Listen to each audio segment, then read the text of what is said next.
नायब वज़ीर-ए-आला सुरेंद्र चौधरी ने आज कहा कि पूरे मुल्क को कल उम्मीद थी कि लोकसभा में जम्मू कश्मीर के रियासती दर्जे के हवाले से बिल लाई जाएगा, लेकिन उल्टा जो बिल पेश किया गया इससे ऐसा लग रहा है कि देश वापस अंग्रेज़ों की बर्बरियत वाले दौर की तरफ जा रहा है। श्रीनगर में मीडिया से बात करते हुए नायब वज़ीर-ए-आला ने कहा कि स्टेटहुड की बहाली के हवाले से दस्तखती मुहिम जल्द शुरू की जाएगी। नायब वज़ीर-ए-आला ने आज संत नगर पुल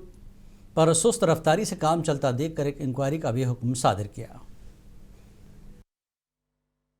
ये जो आज ये मसला स्टेट का जम्मू कश्मीर का दर्जा और स्पेशल स्टेटस का दर्जा जो जम्मू कश्मीर का है, ये जम्मू कश्मीर की बात नहीं रही, ये पूरा देश देख रहा था। दुनिया में जहाँ जहाँ लोग बसते हैं, हमारे जो हमारे सपोर्टर हैं, वो लोग उम्मीद कर रहे थे कि 15 अगस्त को ऑनरेबल प्राइम मिनिस्टर साहब जम्मू कश्मीर को कोई तोहफ़ा देंगे, लेकिन 15 अगस्त भी हमारा मिस हुआ। लेकिन कल जब परसों रात को ये खबरें चली कि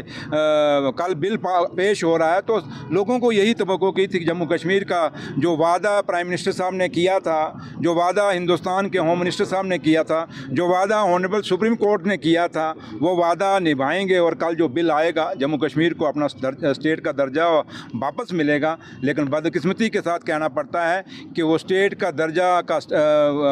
रेजोल्यूशन